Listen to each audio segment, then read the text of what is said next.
If you're someone who loves listening to stories and uncovering terrifying real-life horror tales, then you've come to the right channel. Today, I, Mr. Tuna, have gathered a collection of chilling true stories shared by users across Reddit. So let's begin. Our first story comes from a user named @ZooZooZ, shared in the Reddit community r/true scary stories. My mom had a nightmare at 3 a.m. that turned out to be real. I had a conversation with my mom last night, and she randomly told me about something that happened when we lived in this old house years ago. I thought I'd share it here. This was back when I was in elementary school. I don't remember why we had to move out, but I was really upset about leaving my friends behind. A family we knew let us stay temporarily in their old house while my parents looked for a more permanent place. They warned us it was old and a bit worn out, but livable. The moment we got there, something felt off. I got goosebumps immediately, and my youngest sibling refused to even step inside. She just stood there crying. The atmosphere felt heavy. The house had 2 rooms and an attic. I used to go up there and found a bunch of old makeup and documents. On the first night, my sister kept tossing and turning and eventually moved to the other side of the bed. The next morning, she told me and made me promise not to tell our mom that she saw a little girl sitting on top of the closet just staring at us. We ended up fighting because I thought she was just trying to scare me, but after that, neither of us wanted to sleep on that side of the bed anymore. A lot of weird things happened during our stay, but this one stuck with me the most. My dad is a painter, and at the time, he was out of town for a few days. One night, my mom had a nightmare. In her dream, she saw a man sitting in the living room with a little girl beside him. They were both staring at her, mouthing something she couldn't understand. Then suddenly she saw my dad behind her, grabbing her shoulders and telling her to wake up because my sister had a fever. He also said it was 3 a.m. and that there were 2 men outside trying to break in. My mom woke up immediately and checked the time. It was exactly 3 a.m. My sister, who was sleeping next to her, was burning up with a fever. Mom rushed to the living room and turned on the outside lights. Right after that, she heard a loud thud on the door, followed by footsteps running away. I asked her if she was just trying to scare me, but she insisted it really happened. She also told me something I didn't know before. The owners of that house used to run a funeral home business. My sister even joked that the makeup we were messing with back then was probably used for that. I barely slept after she told me that. 2. My unexplained camping story from Arkansas. Sorry if the grammar is bad. I really just want to get this story out, as it's very weird and scary to me. Back in around 2023, I was camping around the Crow's Hole, I think along the Buffalo River. At the campground, there's no service, and I was 16 at the time. I wanted to text my friends, so I walked probably half a mile up the road till I got service. At this tree that had a right angle bend in it, and a small clearing behind me, which I thought was pretty and unique. I sat there until sundown, texting friends, brain rotting, etc. It got dark, and all of a sudden the bugs went dead quiet. I know that's not a good sign growing up in the woods, so I went quiet too, muting my phone. And then I heard what I thought was a person circling behind me. So I used my phone flashlight, which was pretty shitty, to illuminate the clearing behind me. But whatever was back there was just out of the light of my phone. I heard the park rangers there were rude, so I called out, asking if anyone was there. The steps stopped, most definitely bipedal. Then, maybe a minute later, they continued again. I was spooked and ran down the hill to get my mom's now ex. I told him what happened, so he told me to bring him to the spot, and we bring the big flashlight. So we go back. And I sit at my bent tree again and text, while he stands around impatiently, probably thinking I was just a dramatic teenager. Until maybe 10 minutes into sitting there, I heard the steps again, and I looked at him. His face told me he heard it too. He used the flashlight that illuminated probably 10 feet past the clearing, maybe 20 to 30 feet into the woods. Whatever it was moved just in time out of the light. All we saw was a single bush next to a tree moving suddenly as the light illuminated it. Like something jumped just out of the light and possibly behind the tree. I saw what I think was a yellow eye illuminated in the light for a second, before there was nothing except the sound of something circling the edge of the darkness again. It was heavy, My mom's ex thought it could be a park ranger messing with us, so he called out, but nothing responded again. I'm not sure if it was the eerie vibe overall or something else. But my mom's ex suddenly told me to run, and I did. We both ran all the way back to the campsite. I remember hearing something running in the woods alongside us, but that could have just been the echo of us running. When we got back, I begged my mom to take me home that night. And apparently the other campers, the family friends camping with us, also heard something in the woods that night. But of course, it's the Ozark Woods, so who knows what animals it could have been. If anyone has any idea or any similar stories, I'd love to hear them. This still freaks me out today, and I refuse to go back to that campsite. Sorry for the long post. I appreciate anyone who reads it.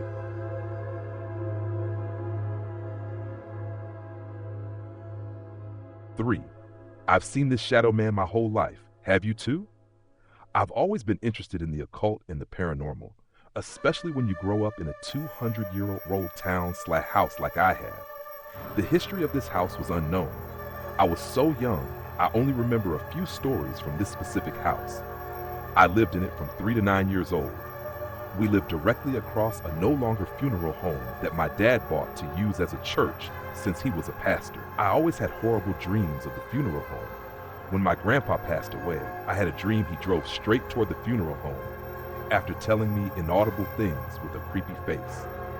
Another dream I vividly remember is running away from my family and finding an attic to live in, and my parents turned evil, found me, and chased me into the funeral home till I was trapped by evil entities. Every corner I turned was an evil being. These are the dreams I remember, so I can't imagine all the ones I had that I don't remember. When I got my own room, I remember thinking sleeping with the door open would make me less scared, but it did the opposite. This was the first instance I remember seeing the tall man. I woke up to him standing in my doorway watching me sleep. Another time I was falling asleep and someone touched my back. I was so frightened. After a while of living in this house, we moved to a newer one in a different neighborhood a little outside the town. The house had 3 floors. I had a bedroom in the basement. All the other bedrooms were in the upstairs. I thought the scary stuff was over, but it was just beginning. From the funeral home, we had bins of toys that no longer were being used. We just kept them in the basement. They would randomly go off at night with no reason to. Some of them didn't even have batteries and would go off. One morning, I was getting ready for school and ran up the stairs to the main floor. I turned around and saw the tall man. He was just looking at me, even though he had no clear face. I ran up the stairs and started crying so hard. I explained what happened, and my parents searched the whole basement. Nothing. I was convinced I was crazy with nobody believing me. That was just the beginning. I'm still scared to this day of what happened one night. After nights and nights of being terrified, I switched bedrooms with my older sister. The basement was good for her because she could sneak people in without getting caught. I remember waking up in my new room feeling like someone was watching me. I felt someone's presence in my closet. Out of fear, I went to my younger sister's bedroom down the hall. She, half asleep, agreed to let me sleep in her room. Her bed was sideways facing the door, if that makes sense. I faced the open door and remember seeing hands slowly grab onto the side of the doorway until a girl with long black hair came into view. She was watching me. Her head was completely tilted and poking into the doorway. The second we made eye contact, she extremely quickly pulled her hands and head away from the door till I couldn't see her. I held myself back from screaming and just turned away and went to sleep. Nobody would have believed me anyway. I swear she wasn't one of my sisters. I didn't know who she was. Another time, I was babysitting 2 kids somewhat close to my age in my house, just us 3. Both our parents were having a night out together. We decided it would be so fun to go outside to our big backyard, with one person having a flashlight and the other 2 running around. And if the flashlight lands on them, they are out. We thought it'd be a fun game until we looked up to my house with my upstairs parents' curtains covering the window, when a couple minutes earlier the curtains were open. Nobody else was home. Nobody could have done that. We went back inside and just pretending we didn't notice that. We ended up fostering a girl for a while, and I bring that up because she explained to me how one time she went to use the bathroom and saw a tall man in the corner of the hallway walk to her and walk through her. Hence, he was not a real person if he just walked through her. I knew then that I wasn't crazy. All these days of being home alone and hearing footsteps in the basement or seeing shadow figures, but convinced myself I was just sleep deprived, even though I had a great sleep schedule. She was my insurance that I wasn't crazy. Can someone explain what this means? Was I crazy? Am I like a medium or something? Was this latched onto my family from our previous 200-year-old house? Has anyone had similar experiences? 4. Alexa starts speaking to nobody in the middle of the night. So this began in February. I got my Alexa 4 or 3 years ago, I think, and it has worked perfectly all until 2 months ago. I live alone in a quiet neighborhood. I am friendly with most of my neighbors, though they are mostly elderly people, so I don't really talk to them at all. I am saying this because I suspect that someone is going into my house at night or doing something that triggers the Alexa to speak. I'll just tell the story of when it first happened and what it says. It first happened at around 4 to 5 a.m. I woke up to the Alexa at full volume saying something that I couldn't make out because it was muffled. My heart was racing, and I was genuinely so confused, so I stood up and went to my door in my bedroom. My Alexa is downstairs in my kitchen, and my bedroom was upstairs, so I had to open the door in my bedroom to hear what the Alexa was saying. Once I opened the door, I could make out something along the lines of, "I'm sorry, I didn't quite catch that." And then, after a few seconds of silence, it said that it didn't know that one. I don't know what that means, but my guess is that it is a reply to a question about a joke or a song name, since that's what an Alexa usually says when asked a question like that. Over the next few minutes, I stood at the doorway, my heart still beating, and the Alexa would be quiet for about 30 seconds before saying, "I'm sorry, I didn't quite catch that." It would stay silent again for a few more seconds, and then it would say it again. I didn't want to go down, to be honest, because I was so scared. After a few minutes, it went silent, and I went back to bed, but I couldn't go to sleep. So I went downstairs at around 7 a.m., and nothing had happened.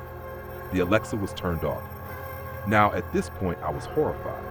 But what made it worse was that when I went to bed that same night, it repeated the same things, and it has been doing that for the last 2 months.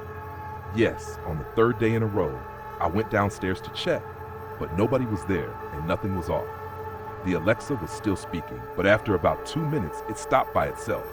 I plugged it out after, and then, thank God, it stopped. I kept the Alexa in my utility room and decided not to take it out of there ever again. And I probably wouldn't have posted anything about this if it wasn't for what happened a week ago. I had forgotten about the Alexa by this point and had just gone on with my life. But one night, as I went to sleep, I heard it again. Now, I want to clarify that I am not trying to make a creepy story here at all. I am genuinely scared and confused on what is happening here. I went down after hearing it, saying the same phrase on loop like it had before, and it was plugged in again into the kitchen, playing the phrases like somebody was talking to it. I thought it had maybe just malfunctioned up until this point, but then I knew something was wrong, obviously. I took out the Alexa and drove up to my parents' house. I gave it to them and told them that they could do whatever they wanted with it, but it was glitched. Nothing has happened since then, but I am seriously scared and worried for what is happening. I have so many questions. I will update if anything else happens. Update. I called a friend over to check the attic with me, thanks to Realworth 88's suggestion, and we found nothing in there, thankfully. Nothing much has happened since I made this post. My house has been relatively quiet. I keep telling myself that the Alexa was glitched, but it doesn't explain how it moved by itself back to my kitchen. There is still the horrifying possibility that there's someone living in my house, or that I am hallucinating and moved the Alexa by myself. But I'm not sure. I will be putting up cameras in my house to see what happens at night, in case I catch anything odd. Thanks to everyone trying to help, and I will update you tomorrow on what I see on there. 5. I saw things that genuinely haunt me to this day, but no one believes me. So there is this small village next to my city where my best friend lives, and we spent the past few summers there. We were young when we started, always going out at night exploring the village. We had some strange encounters, but like I said, we were still kids, so now I don't really take them seriously. However, last summer we decided to start going out again, just out of nostalgia. It was just a usual day, and we were riding in my friend's car on the main road, which leads to the village. It was around 9 or 10 p.m., so it was already quite dark. As we were getting close to the sharpest corner of the road, I told my friend, let's call him Adam, to slow down because I see a pair of headlights coming. We were going fast, but Adam wasn't paying attention. As we got to the corner, he spotted the headlights too, and slowed down, almost stopped. The road was so narrow, 2 cars could barely fit on it. When we met in the corner, the other headlights were so bright that I had to close my eyes. It was like I got flashbanged. As the lights passed us, we continued on driving. I looked back to see if the other car was fine, but I didn't see the car or any light. I kept looking backwards, waiting to see its taillights somewhere further, but nothing happened. It was when I realized that I didn't see the car itself, only the light. I said to Adam jokingly, "Bro, what an asshole, I couldn't even see the car from the high beams, we could have crashed." He hit the brakes so hard I almost hit my head. He said that he didn't see a car either, but didn't want to tell me because I wouldn't believe him. He is the type of guy that always makes up scary stories just for fun. We were just staring at each other, then turned back so maybe we could still catch the car. We stopped at a bus stop to ask people whether they've seen the car. A middle-aged guy said that he's been waiting for 15 minutes and no car has passed from the direction the lights came from. We had to get out of the car and calm down. We were both confused as shit. I asked Adam to write down exactly what he saw, and I'll do the same. Extremely bright light that illuminated everything around. 2 orb-like light sources, wouldn't say they were headlight. This is what Adam wrote. I wrote the same, word for word. It's important to note that this road is the deadliest in the area. Many have gotten into a fatal accident on their way to the city. We decided to continue driving to Adam's house. After we arrived, we started searching for answers, but we just couldn't find a reasonable explanation. We are 100% sure there was no car. We both have seen the same thing. Many have died on that road. Whether y'all believe in ghosts or not, I say it was a ghost of a dead driver warning us to slow down. If any of you had a similar experience, feel free to comment.